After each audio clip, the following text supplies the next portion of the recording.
مرکز مطبوعات وزارت کارهای داخلی تاجیکستان خبر داد که 8 ینور سال 2022 تخمینا ساعت 20:05 دقیقه یک راننده هنگام حرکت در جماعت دهات موغیان در کنار شهر پنجکین از عهده اداره واسطه نقلیات نبرآمده پیادهگر عبداللایف علیشیر قربانویچ سال تولدش 1966 ساکن شهر مذکور را پخش نموده از جای حادثه غیب زده است. در نتیجه عبداللایف جراحت وزن جسمانی برداشته در بیمارخانه به هلاکت رسیده است. وزارت کارهای داخلی گفت هنگام گذرانیدن چاره‌بینی‌های اپراتیوی جستجویی از جانب کارمندان میلیسیا، راننده اتومبیل تمغه موسی خلیلوف دلشاد جاویدانویچ سال تولدش 2000 ساکن امین شهر وابسته به حادثه مذکور دستگیر گردیده از روی این حادثه تحقیقات ادامه دارد.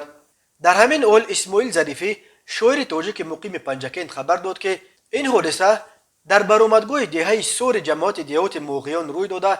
راننده یک مرد ویلسپید سوار را زده میگریزد. خیرخواه شخص در حالت وزنین بوده را به بیمارخانه میرساند، ولی متاسفانه این مرد در بیمارخانه به هلاکت میرسد. سردار بازرسی دولتی اتومبیلی شهر پنجکین رحیمزاده قربان از واقعه خبردار شده با کارمندانش به دهه سور میآید، ولی از سبب تاریکی شب جنایتکار را یافتن نمیتوانند.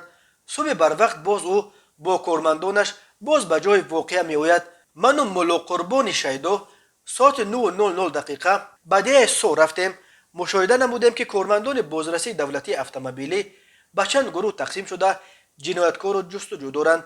خود مردم دهه تخمین میکردند که این مرد از ولسپید افتیده است و جنایت و جنایتکار موجود نیست. بعضی ها عیب را به سر مرده بار کرده اظهار می نمودند که مرحوم نوشیدن را دوست می داشت، ولی در ساعت 9:30 دقیقه علاقه رحیمزاده و کارمندانش جنایتکار را آشکار نمودند که یک ساکن خود دهه سور بوده است.